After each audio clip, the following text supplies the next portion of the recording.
duna ubbeeku bu baax ndax mu mën a jóge ci préscolaire bi dem élémentaire ci nu mu gën a yombe. C'est la nouvelle que l'on attendait. Bienvenue sur e-Radio, la radio de toutes les générations. 10 heures passées de 10 minutes partout au Sénégal. Mesdames et messieurs, bonjour, bienvenue dans l'Air du Temps, l'émission qui vous permet de décortiquer l'actualité de la semaine. Une actualité marquée par la question du troisième mandat après la sortie de l'ancienne présidente du CSE, Mimi Touré, le statut de ville après la sortie du ministre des collectivités territoriales, Omar Gueye, mais aussi le coronavirus qui est toujours là et parle à tout le monde. Avec nous, deux invités pour aborder ces sujets. Docteur Adiba, bonjour. Bonjour. Vous êtes docteur en sciences cognitives, enseignant-chercheur en philosophie à l'Université Cheikh Anta Diop de Dakar. Nous sommes également avec Amidou Ba, bonjour. Bonjour. Vous êtes doctorant en sciences politiques. La question est derrière nous, comme je l'ai déjà dit à diverses occasions. Par ces mots, Mimi Touré oriente la question du troisième mandat devant nous. Une prise de position qui fait émerger dans l'espace politique ces débats que le président de la République pensait enterrer au palais présidentiel avec un ni oui ni non. Des fauteuils éjectables seraient même placés dans les ministères et directions si on appuie sur ce bouton. Mais aucune chaise éjectable sur ce plateau. Je vous rassure, Adiba, on l'a vu en Côte d'Ivoire et en Guinée-Conakry, on a parlé de la question du troisième mandat. Jamais 203 au Sénégal. Je pense qu'on s'achemine en tout cas vers une tentative de la part du chef de l'État d'essayer d'avoir un troisième mandat. Donc ça, au moins, on s'achemine vers ça d'après tous les signaux qu'il donne. Maintenant, est-ce qu'il va y réussir? Je pense que ça, c'est la grande question. Autrement dit, le président de la République est prêt pour faire un troisième mandat. Tous les signaux semblent indiquer. Si quelqu'un dit que... Lesquels, par exemple? D'abord, qu'il ne se prononce pas clairement. S'il estime qu'il n'a pas droit à un troisième mandat, il faut juste qu'il le dise. Je n'ai pas droit à un troisième mandat, je termine mon mandat. Et on prépare la succession de manière ordonnée, parce que son parti a besoin de désigner celui qui sera son successeur. C'est ce qui s'est passé au Niger quand on a désigné Bazoum, dont on savait depuis des années qu'il serait le successeur du président Youssoufou. Donc ça, en démocratie, c'est quelque chose de normal. Si le président dit je ne me prononce pas sur cette question parce que sinon mon pouvoir sera chancelant ou bien je serai un lame duck président, quelque chose comme ça, ça veut dire qu'il veut un troisième mandat et ça veut dire qu'il est prêt à tout pour avoir un troisième mandat. Il a dit que le débat est très tôt, par exemple. C'est vrai, le débat est précoce. On ne devrait pas avoir ce genre de débat-là. Maintenant, c'est lui-même qui l'entretient en ne réglant pas la question tout de suite. Amidouba, pourquoi tant de litiges? Pourquoi les pays africains, comme le Sénégal d'ailleurs, on parlait de Guinée-Conakry, de Côte d'Ivoire, n'arrivent pas encore à régler ce problème du troisième mandat? Non, mais c'est beaucoup plus vaste que la question du troisième mandat. En fait, il y a un problème d'institutionnalisation politique dans les pays africains. Donc, on n'arrive pas à être d'accord sur un certain nombre de points, dont la limitation des mandats. Alors que ce n'est qu'une question parmi tant d'autres.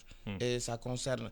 Mais c'est tout un processus pour arriver à des consensus forts sur certaines questions pour que plus personne, en tout cas les acteurs politiques, n'ose revenir sur ces questions-là. Si encore en 2020, après 2 alternances au Sénégal, la question d'un mandat soit dépendant de l'avis d'un président, c'est qu'il y a un problème au niveau institutionnel. Ce n'est pas au président de répondre à cette question, c'est aux textes et lois en vigueur qui doivent dire qui a droit à quoi dans une république. Mais les textes sont sujets à plusieurs interprétations. Oui, n'empêche. Surtout juridiques. N'empêche, mais c'est-à-dire qu'il y a un débat ici. Le problème, c'est comment dissocier le juridique du politique. Oui. Le juridique, c'est les normes. Nul n'a droit à 2 mandats consécutifs, dit le texte. Mais on est dans des rapports de force tels que chaque acteur essaie, après avoir acquis le pouvoir, après l'avoir exercé, essaie de conserver le pouvoir. C'est en sciences politiques quelque chose de tout à fait normal. Et je pense que les acteurs doivent être vigilants sur ces questions-là pour savoir que le droit est là pour limiter l'arbitraire du pouvoir politique, mais c'est parce que les politiques, ils sont intelligents quand il s'agit de chercher des moyens pour conserver le pouvoir. Mais pourquoi tant de litiges? Pourquoi les textes juridiques ne peuvent pas être clairs sur cette question du troisième mandat? Peu importe la clarté des textes juridiques, les hommes politiques vont toujours essayer. Vous imaginez, par exemple, quand on prend l'histoire même des constitutions, on se rend compte qu'à la base, il n'y avait pas encore de constitution aussi codifiée. À la base, il y avait les premiers textes sur lesquels on se basait, c'était la Déclaration des droits de l'homme et du citoyen de 1789. Et dans cette déclaration, dans l'article 6, on dispose que la loi, c'est l'expression de la volonté générale. Après, on s'est rendu compte que ça ne suffisait pas, que ça n'a pas suffi. Et c'est comme ça que de fil en aiguille, on est arrivé à avoir une constitution qui soit au sommet de la hiérarchie des normes. Et ça n'a pas réglé la question. C'est pourquoi on fait des révisions, on essaie d'adapter. Et progressivement, c'est comme ça qu'il y aura des consensus et des questions sur lesquelles on ne va pas revenir. La question de la limitation des mandats ne se pose pas aux États-Unis, par exemple. Oui. Mais ici, c'est qu'il y a un problème d'institutionnalisation. Il faut que les acteurs acceptent que telles sont les règles du jeu. Et tant que ça pose problème, dans 20 ans aussi, on va se reposer les mêmes questions. Docteur Adiba, le débat est précoce, mais il est dangereux parce qu'il y a eu des précédents. Ce qui s'est passé en Guinée-Conakry, en Côte d'Ivoire, il y a eu des dégâts, des morts en ce qui concerne la question du troisième mandat, d'où peut-être régler cette question-là très tôt. Je pense qu'il y a un acteur dans toute cette histoire-là qui malheureusement fait systématiquement défaut au peuple sénégalais. Et cet acteur-là, c'est la justice sénégalaise. Donc, c'est des questions de règles du jeu qui auraient dû être réglées depuis le début, depuis quand Wade a posé cette idée qu'il voudrait un troisième mandat. Mais systématiquement, la justice sénégalaise refuse, et Wade l'a dit une fois, de prendre son indépendance. Tant que la justice sénégalaise ne prend pas son indépendance et ne devient pas l'arbitre qui dit à chacun ce à quoi il a droit et dont les décisions sont contraignantes, on se retrouvera toujours dans ce genre de débat-là. Donc ça, c'est un problème. Je pense qu'il faudra un jour qu'on pose la question de la justice sénégalaise. Maintenant, pour revenir à votre question, c'est effectivement quelque chose d'extrêmement dangereux parce que si la justice n'est pas indépendante, ça veut dire que si le chef de l'État veut un troisième mandat, la justice lui permettra de l'avoir. Et donc, il va poser une question au Conseil constitutionnel qui va lui répondre ce qu'il veut entendre. Et on se retrouvera dans la situation de 2012 où le peuple devra défendre sa démocratie. Et ce sera un rapport de force. Combien de morts le chef de l'État est prêt à accepter pour avoir un troisième mandat? Combien de morts, combien de personnes sont prêtes à se sacrifier pour qu'on ait un système démocratique qui fonctionne? De quel côté ira la police? De quel côté ira l'armée? C'est des questions qu'on se pose, qu'on n'aurait jamais dû se poser, mais en fait, s'il y a un forcing du chef de l'État pour faire un troisième mandat, malheureusement, Wade a fait 12 morts. Il n'a jamais été jugé. Combien de morts fera la question du troisième mandat agitée par Macky Sall? Est-ce que s'il le fait, qu'il y a des morts, s'il fait le forcing, s'il y a des morts, est-ce qu'il sera jugé? Est-ce que le commissaire de police qui l'a servi sera jugé? Par exemple, Harouna Sy n'a pas été jugé du tout. Donc, il y a comme ça un certain nombre d'acteurs qui devraient être comptables de leurs actes, qui ne l'ont pas été en 2012. Et ça renforce l'impunité et le fait que chaque dirigeant qui vient se dit en gros qu'il peut faire ce qu'il veut et que de toute manière, quand il rendra le pouvoir ou quand il quittera le pouvoir, on va mettre tous les problèmes sous le tapis parce que celui qui lui succède veut également pouvoir violer la loi quand ça l'arrange. Donc, oui, Amidou, même les institutions sous-régionales se perdent dans ce débat-là. Ouattara a été béni, Condé a été banni. Comment comprendre ce paradoxe, cette politique de la carole et du bâton? Mais parce que c'est des rapports de force. C'est-à-dire que ce qu'on oublie dans ce débat-là, on s'enferme dans le juridisme en n'oubliant pas que les faits sont là et que l'histoire de la politique au niveau mondial, que ce soit au niveau régional, c'est l'histoire des rapports de force. La politique n'a pas d'autre définition. Et le droit est là pour essayer d'encadrer, mais très souvent, ils arrivent à passer outre. Pourquoi? Parce que les États au niveau sous-régional ne réagissent que selon leurs intérêts, que selon le niveau économique des États. Et ça n'a rien à voir avec le droit. Et on peut faire le même raisonnement juridique partout. C'est-à-dire que le principe qu'on applique, c'est que la loi ne dispose que pour le futur. C'est-à-dire que s'il y a deux constitutions, la Constitution de 2001 et la Constitution de 2012, je donne un exemple, c'est la Constitution de 2012 qu'on prend en compte. Et ce qui a existé avant ça n'est plus pris en compte. C'est comme ça, sur cette faille-là, c'est une réflexion vieille, hein. Même dans d'autres espaces, dans d'autres domaines, en dehors du droit constitutionnel aussi, entre une loi qui sort en 2010 et une loi qui sort en 2018, on privilégie la nouvelle loi, sauf les deux exceptions, ou en matière commerciale comme en matière pénale. Donc à part ça, c'est un raisonnement juridique qui n'a rien à voir avec le raisonnement politique ou le raisonnement social et citoyen de façon générale. Et c'est là-bas, par exemple, c'est la Constitution de 2016, le référendum de 2016 qui a permis à Ouattara de se prévaloir d'un troisième mandat. Et même chose pour... Mais il a adossé sur la mort d'Amadou Gon Coulibaly, par exemple. Oui, mais c'était quand on lit le texte, on pouvait déjà voir que soit il essayait d'exclure certains, la limitation par exemple de l'âge dans la constitution, la dernière constitution de la Côte d'Ivoire, permettait de voir qu'on essayait d'exclure par exemple Henri Konan Bédié. C'est très évident, la limitation de l'âge. Et à 6 mois, à 8 mois, on suit toujours les textes, on enlève la limitation de l'âge avec une révision. Tout ça, c'est que les acteurs politiques ont une mainmise, une fois qu'ils sont au pouvoir, sur les règles du jeu. Mais si je vous amène sur un terrain que je maîtrise, si j'utilise les moyens de l'État, mais il n'y a pas moyen que les acteurs, en tout cas que l'opposition ou les activistes de façon générale puissent avoir gain de cause. Et c'est des failles sur lesquelles il faut réfléchir et verrouiller. Il est possible de verrouiller tout ça. Pas encore. 8 présidents africains en Guinée-Conakry, 12 présidents africains en Côte d'Ivoire. Il y a également une forte présence des autorités françaises, le ministre des Affaires étrangères, mais également l'ancien président français Nicolas Sarkozy. C'est pour dire aux présidents africains qui veulent au troisième mandat, allez-y, on déroule le tapis rouge. Non, je pense que, comme il l'a dit, la politique est une question de rapport de force. Ces questions-là ne se règlent malheureusement pas à l'international. Je ne crois absolument pas en une politique, en des relations internationales basées sur la bienveillance envers les peuples. C'est des rapports de force, c'est des rapports économiques. Les gens qui ont des intérêts économiques au Sénégal, que Macky Sall fasse un troisième mandat ou pas,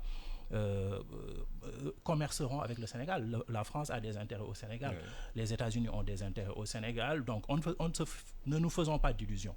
Le peuple sénégalais est le seul peuple souverain sur ces questions-là. Donc, c'est le peuple sénégalais lui-même qui choisira, encore une fois, de se battre ou de dire que ce n'est pas grave.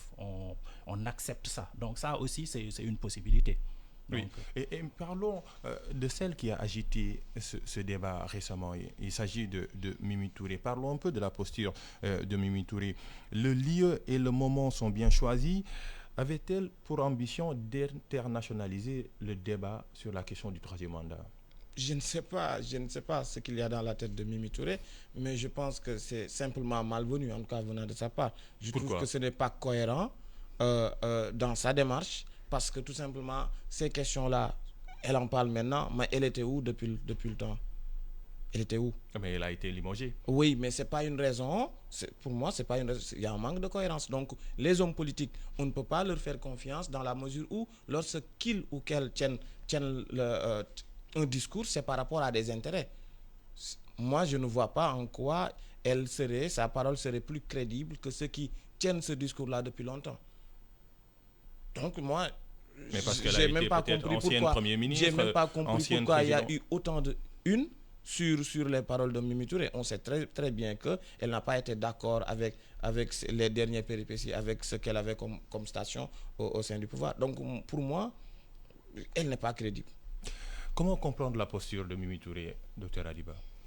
Je pense qu'elle se venge. Je pense que c'est une question d'ego et c'est une question de positionnement politique. Donc, il faut, encore une fois, c'est des questions de principe. Quelqu'un qui n'est pas capable de défendre ses principes en face de ses amis, ou bien quand elle est en position de faiblesse, on ne peut pas considérer qu'il a des principes. Donc moi, je considère effectivement que ce que Mme Touré dit, c'est bienvenu, c'est une bonne chose qu'elle le dise parce qu'elle a agité le débat. Parce qu'elle a agité le débat, mais c'est des débats malheureusement qui n'auraient même pas dû exister, pour dire la vérité.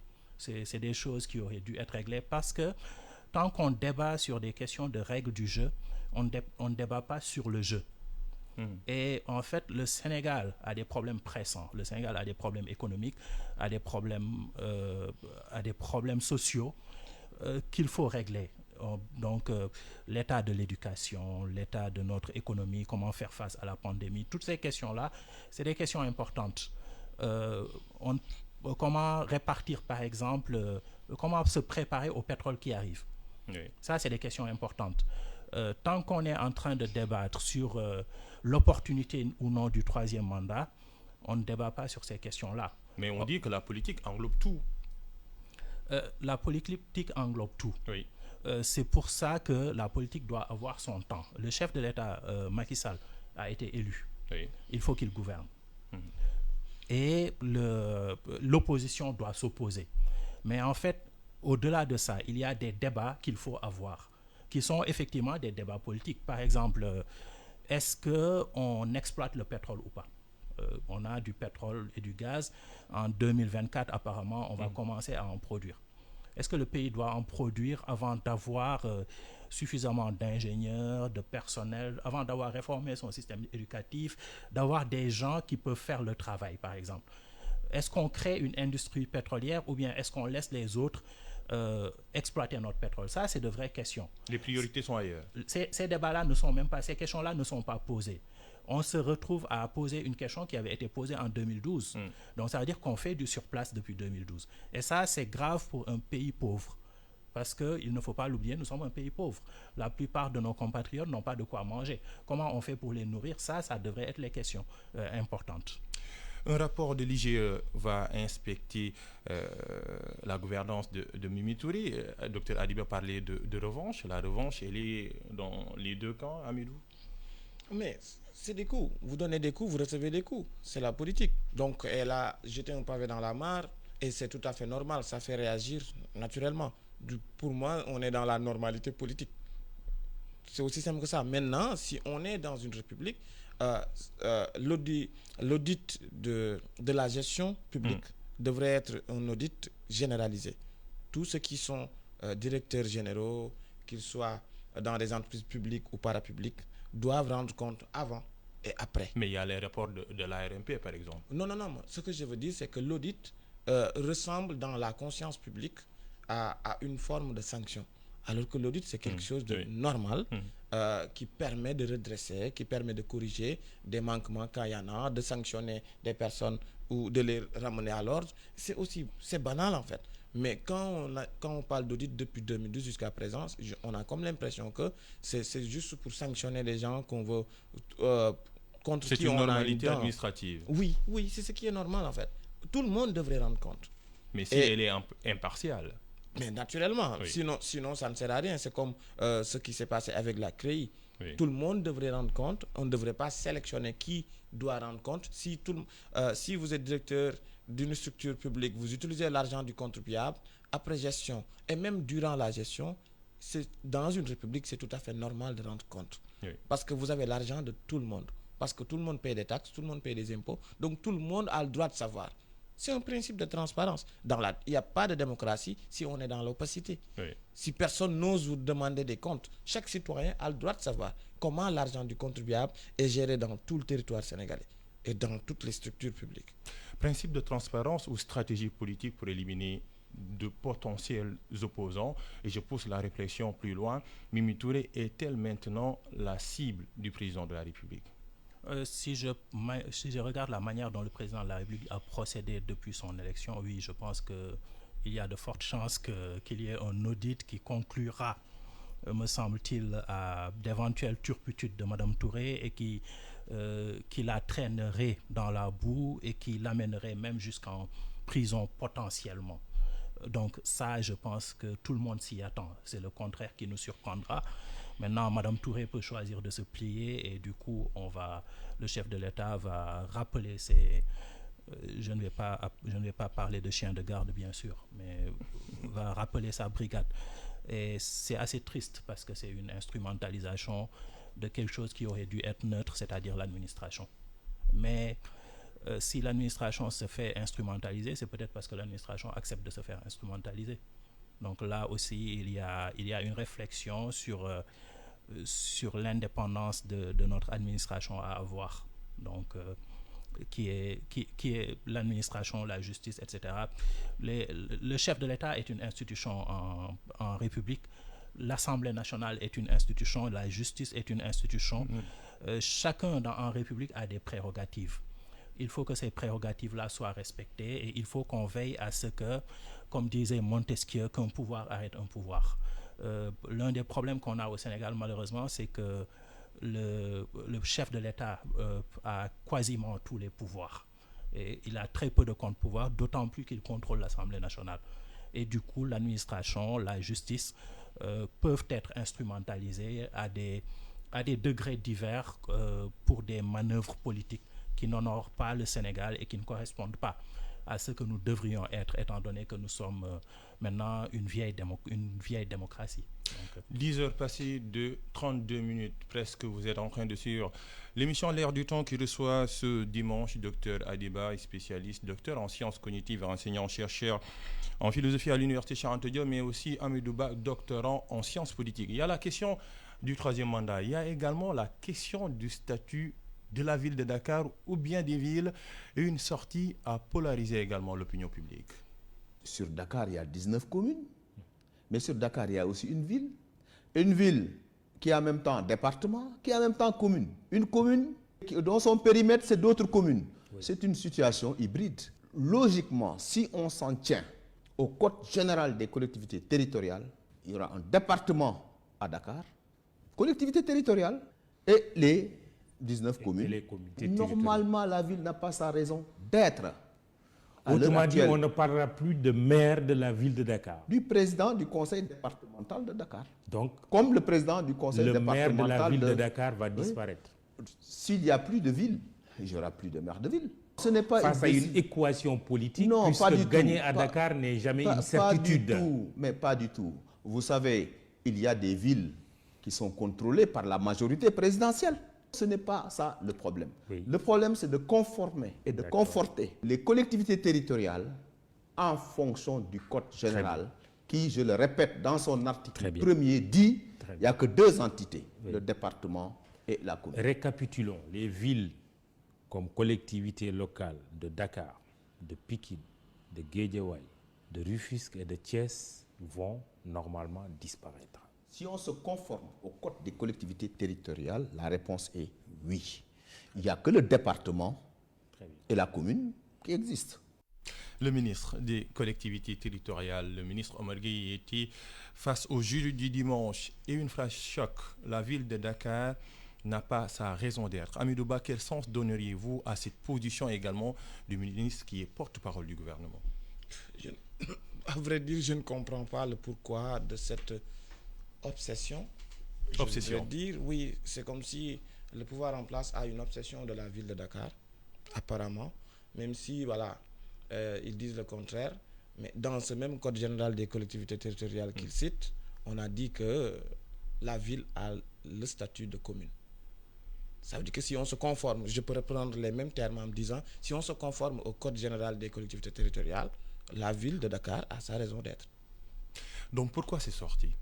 Je ne comprends pas pour l'instant parce que, en tout cas, on ne peut pas, moi, à l'instant, j'attends de voir, par exemple, le projet de réforme pour voir, en fait, quels sont les visas, qu'est-ce qui motive réellement cette décision. Parce que quand on donne une décision de ce genre, il faut qu'il y ait un argumentaire solide, en fait.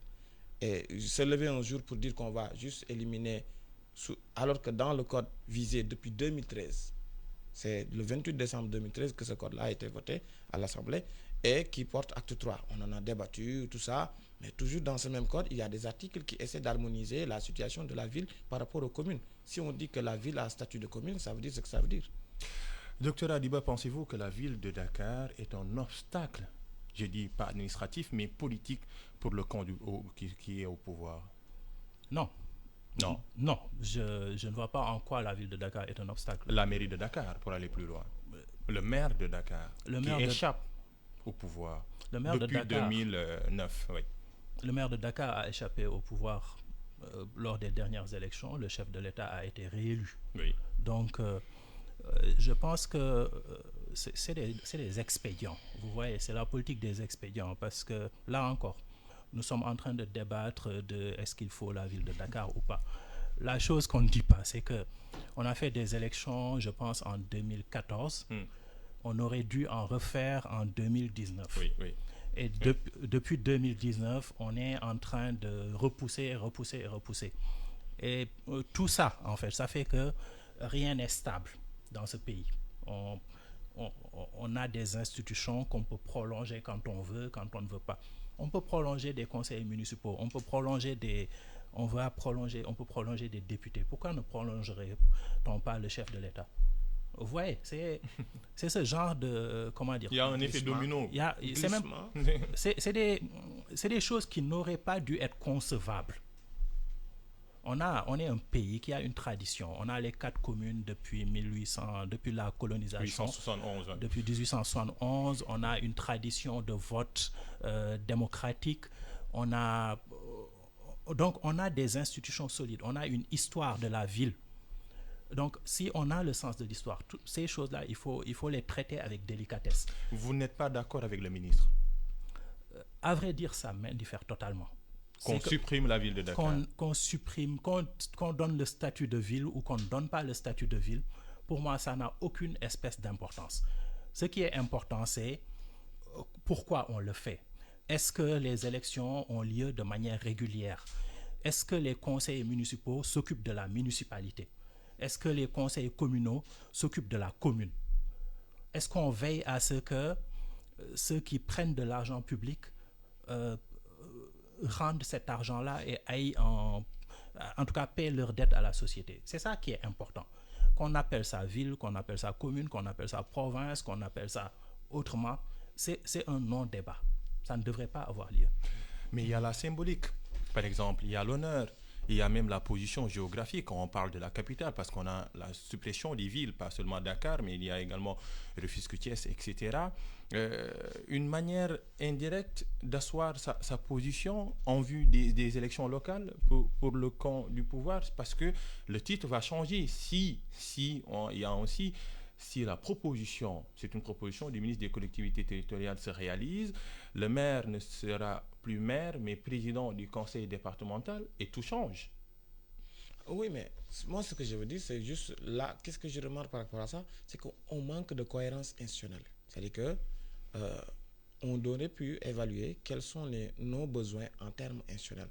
Et la question qui se pose depuis un moment m'a fait penser à la suppression du Sénat et à la création de la Haute Conseil et tout ça. C'est-à-dire que qu'est-ce qu'on veut en termes institutionnels?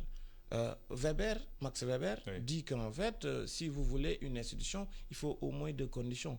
Que l'institution soit utile à la collectivité et deuxième condition, qu'elle soit acceptée en tant que telle. Et j'ai comme l'impression que même de ce point de vue-là, il y a un tâtonnement en fait. On ne sait pas vraiment, ne soyez pas surpris demain si on jette un autre débat de ce genre sur les institutions. Il faut faire ceci, il faut supprimer le Conseil économique et social. Maintenant, je ne l'ai jamais dit, après-demain, on crée des institutions comme pour caser une clientèle politique et pas en prenant en compte l'intérêt la plus-value que ces institutions-là doivent apporter normalement. Et ça, c'est en fonction des besoins, en fait. Il y a des pays où on pourrait même penser, en termes institutionnels, tout est son contraire. On peut penser à un pays où il n'y a pas de président. C'est possible. Dans l'histoire des idées politiques, si on retrace, on peut voir qu'un pays peut exister sans président. On a vu l'exemple de la Belgique qui a fonctionné pendant un moment sans exécutif. Mais l'idée, c'est d'avoir des équilibres entre ces différents pouvoirs et institutions et que ces institutions remplissent des fonctions qui sont utiles à la société. Mais quand on parle de la mairie de Dakar et de la ville de Dakar, on pense aux élections locales. Oui, les gens... Pourquoi? Parce qu'il n'y a pas eu d'élection jusqu'à présent. Parce que toujours institutionnellement, parce que ça relève de l'institutionnel, on n'a pas un calendrier républicain figé. Alors que ça fait partie des conditions pour avoir une démocratie. C'est pourquoi à chaque fois qu'on parle du Sénégal en tant que démocratie, j'en ris. Pourquoi? Parce que le Sénégal ne remplit pas les conditions pour être une démocratie. Et quelles sont ces conditions? Par exemple, la séparation des pouvoirs dont on parlait tout à l'heure doit être une réalité et non quelque chose qui soit figé au gré des personnes. L'institutionnalisation de structures publiques et parapubliques. Par exemple, Maurice Horiot dit par exemple que les institutions doivent demeurer et les personnes doivent passer. C'est-à-dire que être dans la durée. C'est-à-dire qu'on ne peut pas simplement, à chaque fois qu'un président le veut, changer la date des élections ou coupler des élections. Abdoulaye Wade l'avait fait.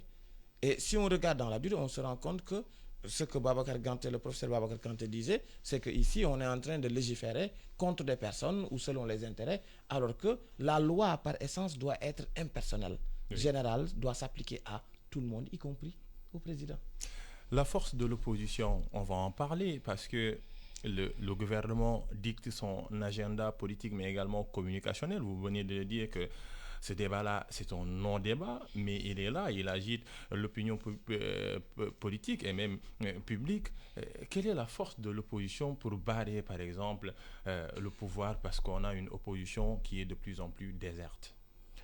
On a une opposition qui ne fait pas le travail qu'il devrait faire. C'est-à-dire que l'opposition devrait faire un travail de proposition, devrait également faire un travail d'animation.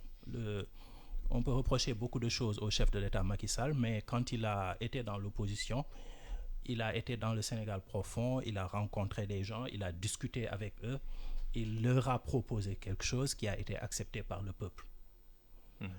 Donc ce travail-là, tout parti politique qui aspire à diriger ce pays doit le faire. Est-ce que ces partis politiques-là le font? Deuxièmement, les partis d'opposition, les dirigeants de l'opposition sont souvent dans l'invective et dans des choses qui ne sont pas vraiment des débats. C'est-à-dire ils ne proposent pas? Ils ne proposent pas, ils proposent très peu. Donc je pense que la dernière grande proposition qui émanait de l'opposition, c'est les résultats des assises nationales. Le projet des assises nationales, qui n'était pas vraiment une émanation de l'opposition, mais de toute la société sénégalaise dans ses différentes composantes. Donc, il y a un travail de proposition, de construction du discours, de construction, de proposition de ce qu'on veut pour la République, qui n'est malheureusement pas fait.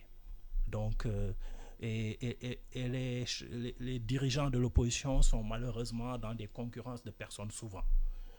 Donc c'est normal que le chef de l'État, qui est un excellent politique, ait la main mise du coup sur le débat et contrôle l'histoire. Donc les gens disent souvent que la presse n'est pas suffisamment sévère avec le chef de l'État ou tout ça, mais en fait je pense que c'est eux-mêmes qui ne proposent pas suffisamment à la presse pour changer la nature du débat.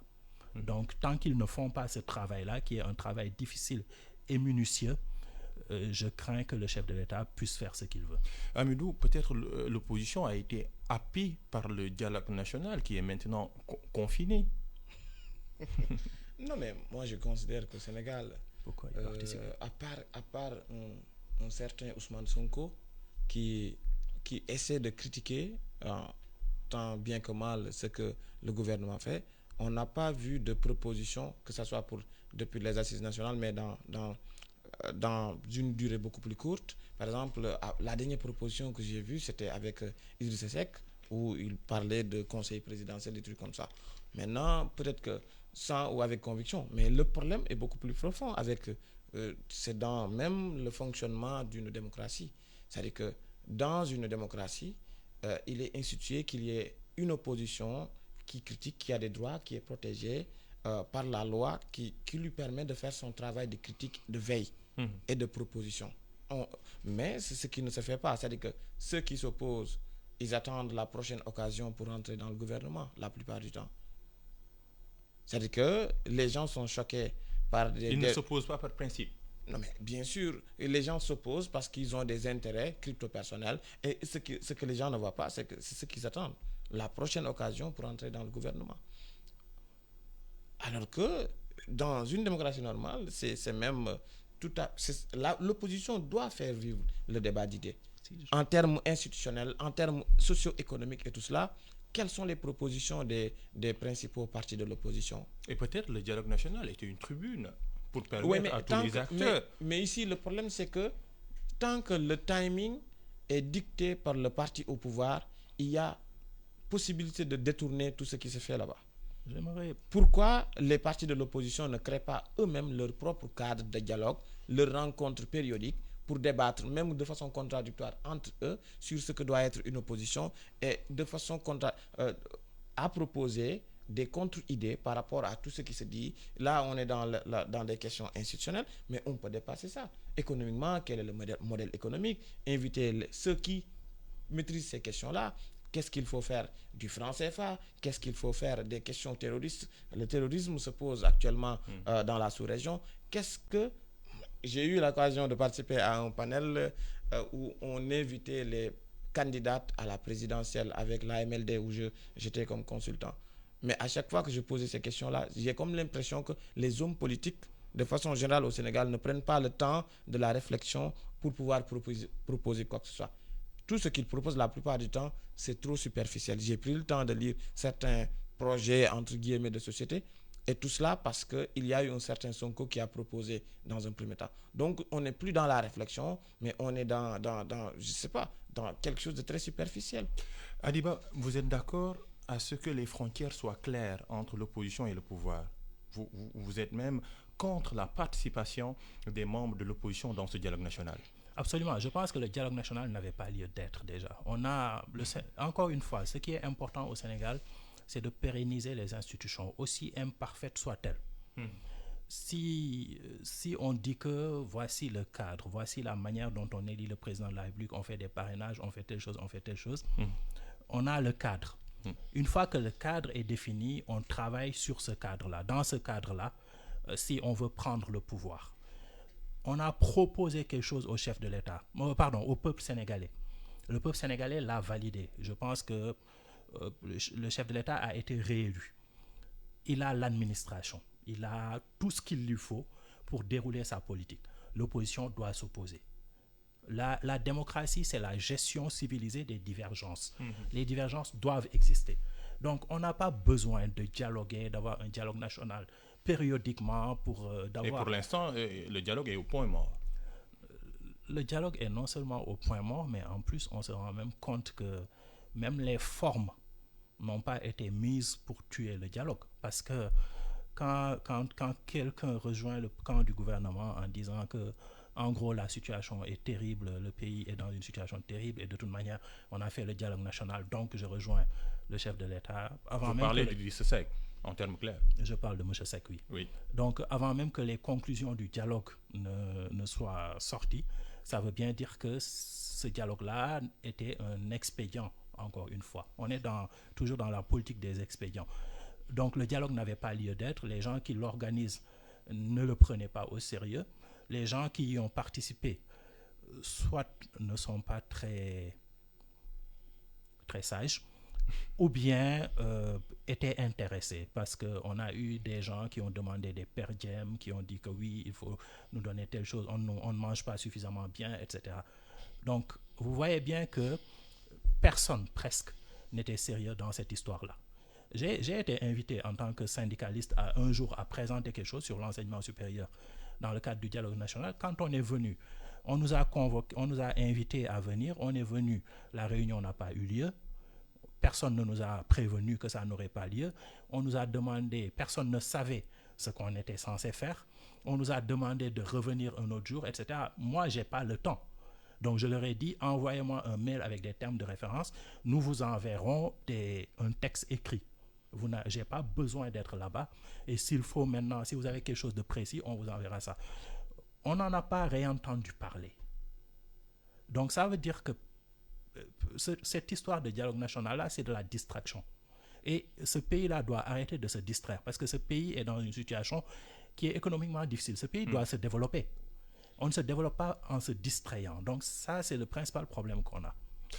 Et pourtant, si le dialogue national recule parce qu'il stagne, le dialogue politique a remis ses rapports. Comment comprendre cette double vitesse-là entre le dialogue politique et le dialogue national?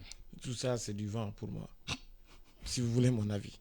on est dans l'agitation et ce n'est pas... Et pourtant, c'est lancé en grande pompe. Non, mais justement, c'est ça le problème.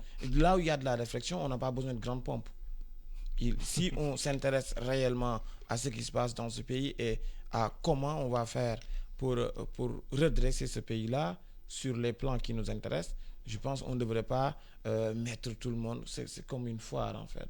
Donc, quand je regarde ça, ou un cirque, à la limite. Mais de les mauvais acteurs goût. politiques ont validé, ils étaient tous au Palais de la République. Ils ont tous Ce qui dit les oui. intéressait, c'est d'aller au Palais de la République et de prendre la photo et peut-être de discuter en coulisses pour essayer de voir qu'est-ce qu'il va avoir comme strapotin ou comme retour sur investissement. Parce que ces gens-là, ce ne sont pas à proprement parler des hommes politiques au sens idéaliste du terme, mais c'est plus des entrepreneurs, même pas des entrepreneurs politiques. Ils sont là, c'est des passagers clandestins. Demandez, prenez, faites un grand oral avec les hommes politiques, demandez-leur ce qu'ils pensent du pays. La plupart du temps, ils ne sont même pas au courant de certaines questions. Ils ne maîtrisent même pas les enjeux, les véritables enjeux du moment. Et donc, comment vous voulez que ces gens-là... Moi, vous m'invitez, même si, en tant qu'homme politique, si vous m'invitez quelque part et je considère que ce n'est pas sérieux, j'y vais pas. Mais ici, c'est le festin. Hamidou Ba qui ne porte pas de gants, Dr Adiba aussi, pas de masque pour parler du dialogue national. On va parler du coronavirus. Il nous reste 9 minutes. Je vous donne toujours les chiffres de ce jour du coronavirus. Sur 1356 tests réalisés, 88 sont revenus positifs. Et il y a eu 29 contacts, un cas importé, 58 cas issus de la transmission communautaire selon les chiffres du ministère de la Santé.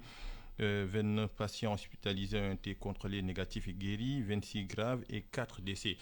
Docteur Adiba, le coronavirus qui se rebiffe, on est dans une seconde vague de contamination, mais est-ce qu'on comprend un peu comment ça marche le coronavirus? Comment ça fonctionne? Du temps des rassemblements, les chiffres étaient petits, maintenant ça gonfle. Comment comprendre un peu cette échelle du coronavirus? Je ne suis pas médecin, je ne suis pas épidémiologiste, je suis philosophe des sciences en fait. Et j'ai un peu écrit sur cette histoire-là parce que je l'ai suivi depuis le début. Je trouve que globalement, et on est assez sévère avec le chef de l'État pour une fois le féliciter. Je pense que globalement, on a bien géré la pandémie du Covid. On a le taux de létalité le plus faible. Le plus faible. Et surtout, le chef de l'État a dit quelque chose d'important. Il a dit dès le début, j'ai écouté mes scientifiques. Il a écouté les scientifiques, le ministère de la Santé, les techniciens du ministère de la Santé. On se rend compte que ce pays a beaucoup de compétences. Et que si on écoute ces compétences-là, on arrive à gérer les problèmes du pays. Donc ça, c'est une première leçon, je pense, qu'on peut tirer de notre gestion du Covid. Tant qu'on a écouté nos scientifiques, on s'en sortait assez bien. Maintenant, vous avez raison, on a autorisé une tonne de rassemblements. Donc, entre les magal, on a réouvert les mosquées, on a toutes ces choses-là. Les gens se sont empressés, après avoir organisé leur rassemblement, de dire, oui, on a testé, il n'y a pas eu de cas de Covid, donc nous, c'est pas nous, Dieu nous a protégés, etc. Ça, c'est le déni. Donc, une fois que tu as organisé ces rassemblements-là, si tu ne testes pas de manière systématique tout le monde, toute la population, ça veut dire que même s'il y a très peu de cas, ça va continuer à se diffuser jusqu'à ce que tu ne puisses plus ignorer ça. Et je pense que c'est ce qui se passe en ce moment. C'est que nous avons eu une période de relâchement avec beaucoup de rassemblements, les masques qui ne sont plus portés, etc. Donc, qui font que la distance sociale qui n'est plus respectée, etc. Qui font que le Covid s'est diffusé dans la population. Maintenant, après un certain seuil, il arrive un moment où tu ne peux pas ignorer ça. Il y a des gens qui se présentent à l'hôpital qui ont des COVID, qui sont des cas Covid, etc. Là, tu es obligé de tester. Tu testes et tu vois que c'est ça. Et ça fait que les chiffres augmentent. Donc, je pense, contrairement à vous, je pense qu'on comprend assez bien maintenant le problème. Si on respecte la distanciation sociale, si on est sérieux sur les rassemblements, si on fait tout ce que nous disent les médecins, on arrive à assez bien gérer. Si on ne fait pas ça, on a des cas qui augmentent. Et à un moment, si on fait ça, si on laisse un temps trop long, là, on se retrouve dans la situation des pays comme la France, comme les États-Unis, où tu n'arrives plus du tout à gérer quoi que tu fasses. Donc, je pense qu'il faut qu'on se ressaisisse et qu'on recommence à réécouter nos médecins. Docteur Adiba comprend. Est-ce que vous, Amidouba, vous comprenez cette seconde vague de contamination? Non, je ne sais même pas s'il faut parler de seconde vague déjà. En tout cas, sur quoi on se base pour dire que c'est une seconde vague? Est-ce que la première avait fini? Peut-être qu'on avait testé moins. C'est-à-dire que ces questions-là, normalement, si on avait un peu plus écouté les médecins, je pense qu'on les a écoutés quand c'était très critique, et à un moment donné, les gens, ils ont détourné le regard en disant que peut-être maintenant on a compris. Vous savez, les hommes politiques, l'une de leurs tares encore, c'est de penser qu'ils comprennent tout mieux que tout le monde, alors que ce n'est pas vrai. Il y a des compétences qui sont là, à la faculté de médecine, qui sont dans les hôpitaux, qui comprennent, qui ont vu en tout cas toutes sortes d'épidémies et de maladies, et qui peuvent nous en dire, si on les écoute, on ne soit pas. Et je pense que oui, je pense que le Sénégal a mal géré, mais on a eu des facteurs qui ont joué en notre faveur, y compris, moi j'ai surtout pensé à la jeunesse de la population, tout ça, parce qu'on a vu que en Europe, leur problème majeur, c'est que voilà, c'est des vieilles personnes, et aussi ça met en avant le modèle, les faiblesses du modèle capitaliste de société. Les modèles européens et américains très capitalistes qui n'ont pas investi depuis la crise de 2008 dans les hôpitaux en disant que ce n'est pas rentable, sont en train de payer les frais. Ils n'ont pas formé assez de médecins, ils n'ont pas assez de moyens, parce que dans la logique capitaliste, si vous êtes pauvre, c'est parce que vous êtes un fainéant. Donc l'État ou le contribuable ne devrait pas supporter votre encadrement sanitaire et tout ça. Et ils sont en train de payer les pauvres frais. Et aussi la condescendance européenne a pris un grand coup, parce qu'avec tout ce qu'on a prévu pour les millions de morts qu'on attendait pour l'Afrique, et qu'au bout d'un an, ça ne s'est pas passé comme ils l'ont pensé. Ça veut dire en fait, encore une fois, qu'on a des compétences sur place, et que aucune société n'a le monopole du génie, de la créativité et de l'intelligence. Donc ça veut dire que les Sénégalais, eux aussi, peuvent régler leurs problèmes eux-mêmes. Maintenant. En tout cas, l'économie est à terre, les acteurs culturels crient leur désarroi. Une pensée pour eux? Une pensée pour eux, je pense que l'État doit les accompagner. Donc, je pense qu'il faut... d'une certaine manière, il y a malheureusement des choses qui auraient dû être faites qui ne l'ont pas été. C'est-à-dire que le Covid était vraiment l'occasion de formaliser notre économie. Et la culture, l'économie culturelle également. Et une fois que notre économie est formalisée, c'est un moment où l'État doit vraiment aider les acteurs et jouer son rôle d'assureur en dernier ressort pour ces populations-là, parce que les acteurs culturels sont extrêmement importants pour le pays. Et là, on ne peut pas... La santé publique même commande qu'ils n'exercent pas. Mais leur manque à gagner doit être remboursé, et puis on doit trouver des manières innovantes de les aider à performer également. La culture ne doit pas mourir, Amidou. Mais si la culture meurt, il n'y a plus de société. Pour moi, la culture, elle est essentielle, et traverse normalement tous les domaines de la société.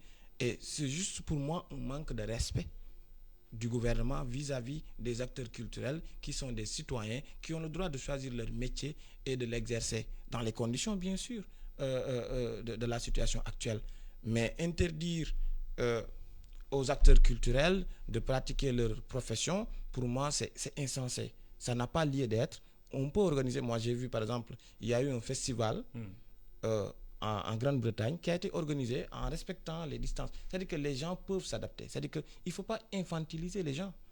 Les acteurs culturels sont à l'avant-garde de beaucoup de questions, et on ne peut pas simplement, sous prétexte qu'il y a Covid, accepter que les gens aillent à la mosquée, qui n'a pas de revenus, ce n'est pas... Vous allez à la mosquée, vous êtes payé. Est-ce que ça vous permet de survivre en termes économiques? Et vous pouvez prier chez vous. Si on accepte que les gens vont à la mosquée, que les gens fassent leur gamou, leur magal et tout cela, je pense que dans un pays libre, les acteurs culturels ont aussi le droit d'exercer leur métier. Et je ne pense pas que parce qu'on est ministre, on peut simplement interdire. Et aussi, autre paradoxe, le virus fonctionne 24 heures sur 24, et non de 0 heure à 6 heures du matin. Voilà. Hommage à un homme de culture, Léopold Sédar Senghor. 114 ans aujourd'hui, 19 ans après sa disparition. Messieurs, merci d'être là pour l'émission L'Air du Temps qui recevait Dr Adiba, docteur en sciences cognitives et enseignant-chercheur en philosophie à l'Université Anta Diop, mais également Amidouba, doctorant en sciences politiques. C'était l'émission L'Air du Temps présentée par Papa Alioune Birane Cissé a assuré la partie technique à 11h. Mamadou Ibra Kane va prendre le relais pour le jury du